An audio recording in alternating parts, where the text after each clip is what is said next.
It's back, the Liverbird Lounge. It's brilliant to be back, isn't it? It is, Ev, yeah. It's been a long time, mate. I'm going to move more into the middle. It's been a long time. The shot of the camera, so let's... Yeah, I'm definitely in the shot of the camera. Right, so, today is the end of season review. It's been a bad season, to say the least. It's been a very bad season. And, yeah, I mean... What did we think we were going to get from this season before it started, do you think?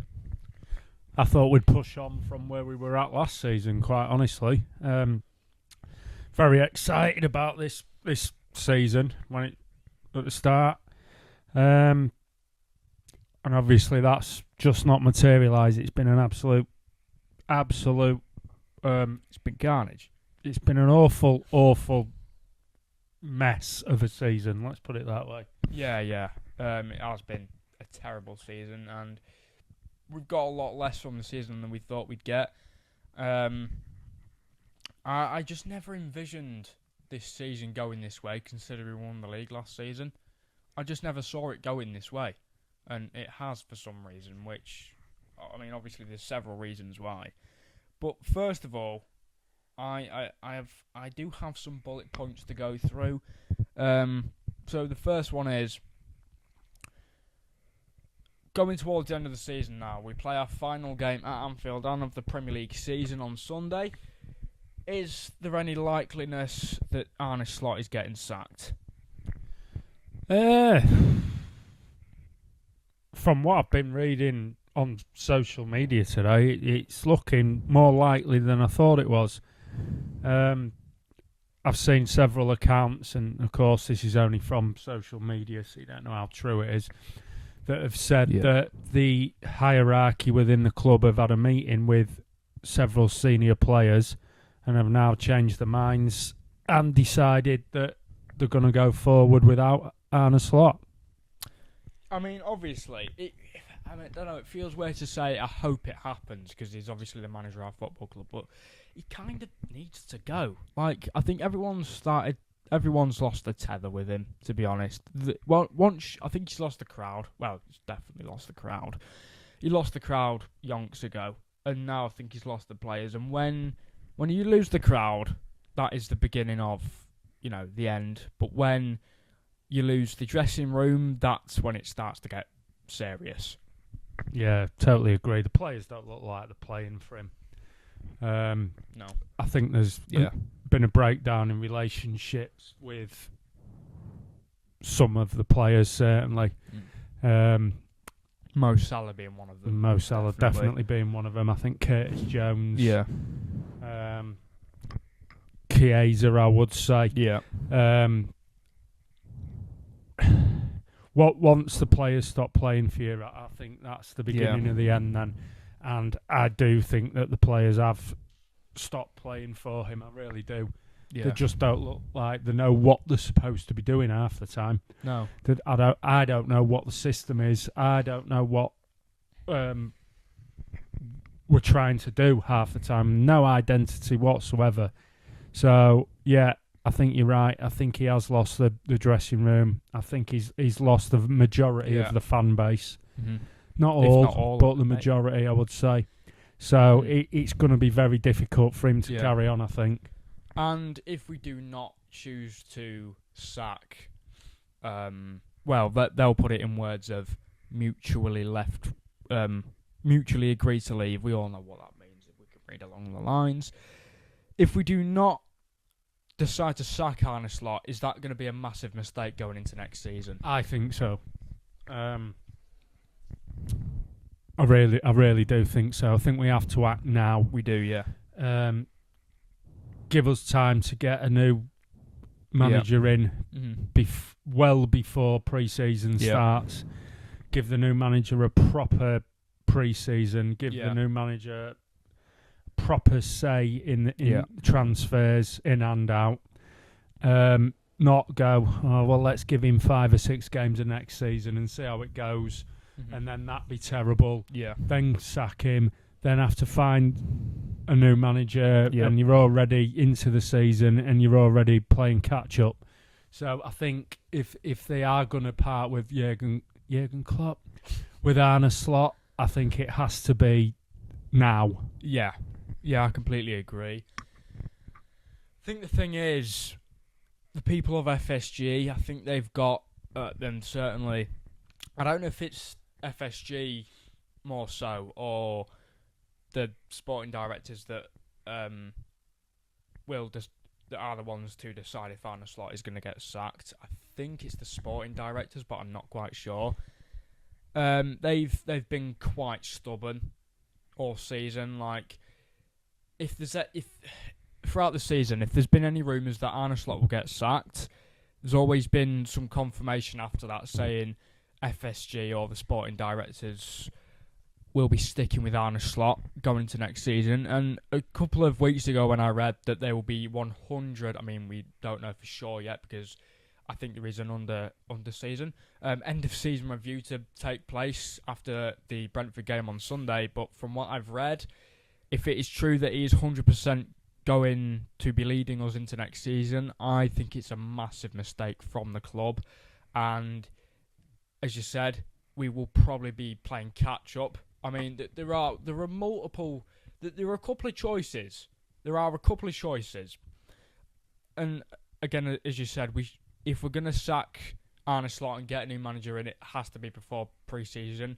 So there are a couple of options. Obviously, there's Iraola from Bournemouth, but I don't think you're too keen on him. Obviously, there's Sebastian Hoeneß as well. I think that would be our best option. And then there's Nagelsmann, the option of him, but I don't think if he was going to go to a club, I don't think it would be till after the World Cup, and we sort of need a manager before the World Cup, in my opinion.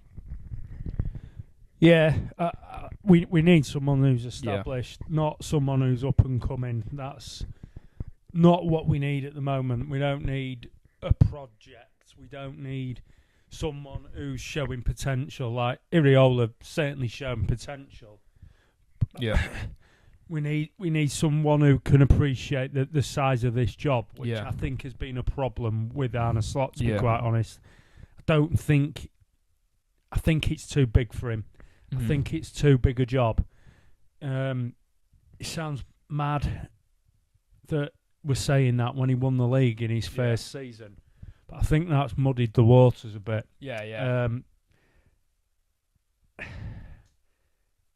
If we hadn't won the league last season, we wouldn't be having this conversation. No. Now it'd have been gone. But he did. So, but it's a different kind of manager that you need when things are going well to when things are going wrong. And I've got absolutely no confidence in the fact that he can turn things around. I just don't see it at all. I think it's too big for him. I don't think he gets the club. No. I can't really see that he's made any kind of connection with the fan base. No. At all, really. I mean, you can like him and all the rest of it, but I honestly don't think he's made a connection with the fan base. And Liverpool, probably more than any other club, holds its managers in such high esteem, sometimes in higher esteem than the players. Yeah. And I think that comes from the days of Bill Shankly. The managers are revered at Anfield as much as the players, if not more. And I just don't see that he's made any kind of connection with the fan base at all. No, I don't think he has either. It's been a dreadful season from Arne Slot's point of view. The next thing I want to go on to is a player who was really good for us last season, but as well as his hair, he has also had a massive downfall. Alexis McAllister. Yeah, I'm not sure if I've ever seen a player have such a massive drop-off as Alexis McAllister this season. Last season, you're looking at him and you're thinking he's one of the best midfielders in the world. And this season, he's been absolutely terrible. He's been woeful. absolutely terrible. Awful. It just looks like his legs have gone. I can't explain it. It would take people who are more intelligent and know football more than I do to explain what has happened with him. Because to me, it's just utterly baffling. But, you know, as Slot has done with a lot of players this season, he just continues to play him week after week after week. That's one of the problems. There seems to be players in the team who, however bad they are, just play every game, and it's mad. I can't explain it. I don't think I've seen a drop off like it. Obviously, players decline over time. That's just how things are. But that dramatically, no, not like that. I don't know. I don't know what it is. Is it that he don't want to play for Slot? Is it that he doesn't want to play in that system? I don't know, but I've never seen a drop-off like it. He has been absolutely terrible. Yeah, I completely agree. I completely agree with that one. Before we go on to the player ratings of this season, I would like to move on to Alexander Isak. I just don't think it could have gone worse if it had tried. Granted, he did have like 3 months out with a broken leg. Before that, he wasn't doing much at all. And we paid 125 million quid for him. Yeah, I think the problem is he didn't have a pre-season because of all the to-in and throw-in, and are we gonna sign him from Newcastle, are we not? So on and so forth. So there was no proper pre-season there. I think the other problem with Isak is we signed Ekatike before him. Yeah. And they are very similar. I think the transfer policy this season has been an absolute debacle. Yeah. Both in and out. We haven't signed the right players in the right positions. We've spent, between those two, 250 million. Yeah. Between Isak and Ekatike, and they're basically the same kind of player. It should have been one or the other. Yeah. Excuse me. Mm-hmm. I think it was a bit of one of them to Newcastle. Yeah, we'll sign your number one target, and we'll sign your number one player because we can. Yeah. Rather than thinking through what was right for the team and what was right for the squad. Let's see how he is next season, because obviously we're not going to see much of Ekatike next season. No. So we are going to be relying on Isak. His injury record's a worry. It is, yeah. For me, it was the wrong decision to sign him. Yeah. And I will say at this point, I was as excited as anybody that we were going to sign him. But I think it's come back to bite us, and I think it was the wrong signing for the wrong amount of money. Yeah, I do as well. We're now going to go on to player ratings. So we're going to go from goalkeepers all the way down to the forward players. So, out of 10, 1 being the worst, 10 being the best. So, first of all, we start off with Alisson Becker. I'm going to rate Alisson a solid 9 out of 10 for this season. That's far too generous. Do you reckon? Yeah. I'm starting to get really annoyed with Alisson's injury record. I am. I've never known a goalkeeper be as injured as much as Alisson, and I will say that without a doubt. I have never known a goalkeeper be injured as much. I don't think I have. When he plays, we're a different team, I agree. Yeah. But he's just never fit. No. We lose him for at least a third of the season every season. Yeah. So, and there has been games that he's played this season where he's not looked as good as he has. So I'd go 6 with Alisson. 6, yeah. Yeah. Yeah, actually. I'd say a midpoint between a 6, maybe a 7.5 for Alisson. Yeah, I'd probably go with something like that. So the next player on my list, Georgie Mamardashvili. I think he's such a downgrade to Kelleher. 4.5 out of 10. I don't think he's been that good, to be honest. I think that we've signed him in view of having him as a long-term replacement to Alisson. Yeah. And in keeping with the rest of our transfers in and out this season. And it's absolutely abysmal. Yeah. Might be an half-decent backup. Yeah. But there's no way he's our number one goalkeeper going forward. He's not good enough. He's not. I just don't. He doesn't inspire me any confidence in me or anything like that. I'd sell him at the end of this season, get back what we paid for him, and get a proper alternative into Alisson. The thing is, with Alisson, he's been the best goalkeeper in the world for such a long time. He's going to be very difficult to replace. But Mamardashvili, isn't it? 5. Yeah, 5 for Mamardashvili. Now, I put this one down because he's played a couple of games for us. And the criteria for this was if they'd played more than 2 or 3 games, I put them in. But if they'd played sort of 60 minutes to 2 games, there's no point. But the next one is Woodman. Now, from what we saw from him in the couple of games that he played when Mamardashvili got injured, I thought he was decent, but he's not played enough for me to give him a rating higher than 5, to be honest. I'm going to give him a 4.7. I think that's a bit harsh. I think when he has come in, he's done okay. Yeah. Again, he's not a valid alternative for Alisson going forward. But I think when he's had to come in, he had to come into some big games as well.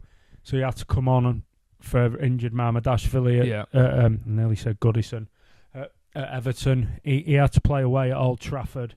So I think he acquitted himself quite well, to be fair. But again, he's not a long-term solution. No. I'd go 7 for him. 7, yeah, I'd probably say about 7, to be honest. I think I was maybe a bit harsh with my rating. We're now moving on to defenders. You know what? I like him, but he gets injured too much for me, and when he does play, he's not great. I do think he puts in a good shift when he plays, but he's average at best.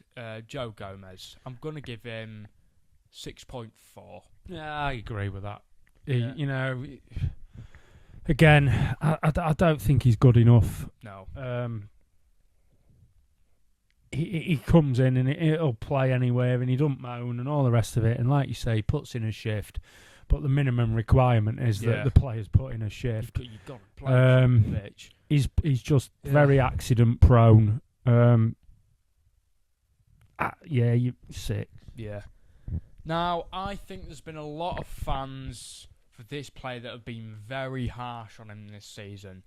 I think we know who I'm about to go on to. He's a defender. I think a lot of people have been very harsh towards Van Dijk. I think he's been better than people have given him credit for. He's been picking the pieces up all season from how crap Canate's been. Kirkes hasn't been great for most of the season, so he's been sort of doing Kirkes' work as well. I'd give Van Dijk a solid 7.4. I'm going to be completely honest. Yeah, I agree. I mean, he's having to do the work of 3 people half the time. Yeah. I think he's played every minute in the Premier League this season, which is absolutely mad because we haven't bothered to sign a proper alternative. Yeah. He's clearly not the player he was. No. But he's not got the team around him that he had. No. I'll go with that. About a 7 for Van Dijk. Yeah. I do think this will be his last season, this next one. I really do. Yeah, same. I can't see him staying beyond this next season. Now, we're going on to Kirkes. At some points, he's been quality this season, but then at most points, he's been rubbish. I think it's only fair to give him probably a midpoint. I'm going to give him a 6 out of 10. Do you agree with that? I agree with that. Yeah. He started off, and I thought he's the worst player I've ever seen in my life. And then he has sort of grown into it a little bit. Again, I think it's a poor signing. Yeah. I don't think he's good enough. He has had some decent games where you think, oh, maybe not. But I just don't think he's good enough. So, yeah, about a 6. Now, I don't know. I didn't know at the start when I was writing all these down whether there was a point in actually adding him in. But he did play a few games for us up until, like, sort of December, January time. I put him in. I can't really remember any games that he was in, like, sort of before he got injured. Connor Bradley. I'm going to give him a rating because he has played a few games for us up until he got that injury. I would say 5 to 6, to be honest. Yeah, I mean, he's another one. He's too injury prone. He's great when he plays, and I really like him. Really like him as a player, but it's just, you can't rely on him. He's another one who you miss massive chunks of the season. His injury record's terrible. Yeah, 5 or 6. Yeah. To be honest, and this guy was actually going to be the mentor to Kirkes when Kirkes was actually meant to be, the starting left back for us this season, and I think Robertson's played better than Kirkes has all season. I'm going to give Robertson a 7. Yeah, I agree with that. I don't think he's played enough. Underrated. I really don't think he's played enough. What, Robertson? Yeah, I really don't. I thought it was mad that we signed Kirkes and just threw him straight in. Ironically, when Robbo came to the club, he had to wait for his chance. And when he got his chance, boy, did he take it with both hands. And that should have been a similar scenario this season with Kirkes. You wait your chance. When your chance comes, you grab it with both hands. But we chucked him straight in, which I think has probably been an influence on Robbo deciding that he's gonna leave. I don't think he deserved that. He's a far better player than Kirkes even now, and he should have been playing, and Kirkes should have been made to earn his opportunity in the team. Yeah, I agree. Andy Robertson, the absolute heartbeat of the team. Love him, absolutely love him, and I'm really going to be really sorry to see him go. Yeah. I think we could have had another season out of him if it had been managed correctly. 8 for me, Robbo. Yeah. I'd say between a 7 and 8. I think he's been class for us this season when he's played. Sadly, I don't think he's played enough, as you said. I think he should have played more because Kirkes has been utter woeful. I don't know if that's a phrase, to be honest. I don't really care if it isn't. The last defender, I think he's obviously meant to come in for Trent, fill some big shoes, and he's not even filled half the shoes that Trent had. Frimpong, I think he's been crap this season. He's not great. When he's played, I don't really know what his position is. So, and he's been injured a lot. Another one who's injured a lot. He's not a normal right back. He's not a right-sided midfielder stroke winger. So he's more like a wing back, which is absolute genius, signing a wing back in a team that doesn't play with wing backs. Absolutely another genius piece of transfer business there. 100% not good enough. Doesn't fit into the system. Looks like a dog chasing a balloon half the time. 5. And that's being generous. I didn't even give my rating, I don't think. I just said it was crap. I'd give Frimpong... what was the word you used? Generous. I'd give him a generous 5 out of 10. I think he's not been very good at all. Next one we're going to move on to is the midfielders. I love him. You love him. He didn't really hasn't really played that much. He's obviously got that very unlucky injury in the Sunderland game that we were at. Endo, has he played much? I don't think he's played enough. Again, as much as I love him, love his attitude, love the way he is, love that he plays anywhere you'll ask him to play, love that he doesn't moan that he's not playing enough. Yeah, I do think that maybe he isn't good enough. Excuse me. But I love the guy. Always gives 100%. Always plays when where he's asked to play. Gives it his all. I love Endo. I'll give him a 7 just for being Endo. I'll give him probably a 6 or a 7, to be honest. That's not a joke, by the way, guys. Don't hunt me in the comments. God's sake. Right, now, I'm on the fence with this one. I absolutely adore him. I think he'll be class in the future. This season, if I'm going to be honest, I don't think he's lived up to his price tag. I think he's had some brilliant moments. Flo. I think it's clear that he's one of the best midfielders in the world. You see that from how he plays at Germany and how he was in the Bundesliga. Yeah. He's come to a club that has no idea what to do with him. The manager doesn't seem to have any idea of what to do with him. And he looks lost in games. You can see flashes, and it's really frustrating because you can... This lad is absolute mustard. He's class. Yeah. But he's not getting a chance to show that. Hopefully, we can see a bit more next season, but he hasn't delivered anywhere near enough. No. I'm not saying I have to agree with that. That's all his fault, to be honest, but he hasn't delivered enough this season. I thought he'd absolutely blow the Premier League open, and he hasn't. Yeah, I've got to agree with you. So I absolutely love him, and I think he will have a better season next season. But this season, he was bought for 100. I think it was £115 million. And when you're bought for that much money, you're expected to play, to be a quality footballer. I bet you he has an absolutely massive World Cup. I hope he does. I hope he does it. Germany build the team round him, so you'll see he'll have an absolutely massive World Cup. Yeah. I'm gonna give Wirtz. I don't think this is too harsh. I'm gonna give him a 6.5.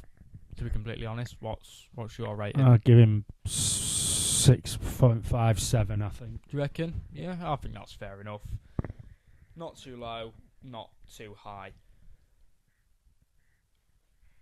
I don't even think I need to think about my rating for this lad. Some parts of the season I've been annoyed with his attitude, like the game against Man City in the FA Cup. Didn't like how he was doing all the theatrical stuff to the fans, all the performative stuff to the fans. But apart from that, he's been a solid 9 out of 10 this season. Dominic Szoboszlai. I think you've been a bit generous with 9. Do you reckon? Yeah. Why? I think his looks are good because everybody's looks are bad. Do you reckon? He's been he's been by far and away our best player this season. I don't think there's any doubt about that. I'm looking more 7, 8. 7, 8, yeah. He's been by far and away our best player. But I think I don't think that's been difficult this season, to be honest. So 7 or 8, I think. By far and away our best player. So let's build the team around him and Wirtz next season. Yeah, completely agree. Stop using him as a right back. Yeah. Stop using him as a right back.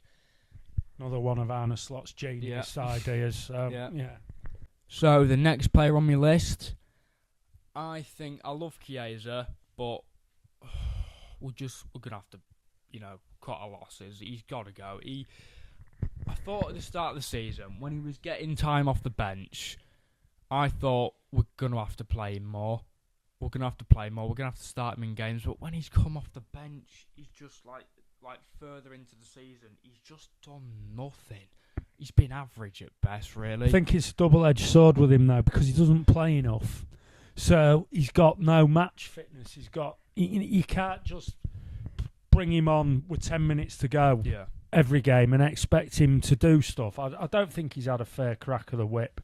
Been times when we've been playing without a recognised striker and he sits on the bench till the 85th minute. I do think that, when he has had 90 minutes, he's not really lit anything up. No. But I think a lot of that is that he just doesn't play. So I think he'll go at the end of the season. He's not been used properly, in my view, but 5 at best for Chiesa. I think I'll go with a 4 or a 5, to be honest. Now, we are going to have to end the episode earlier than I would have wanted to. My camera's nearly out of battery.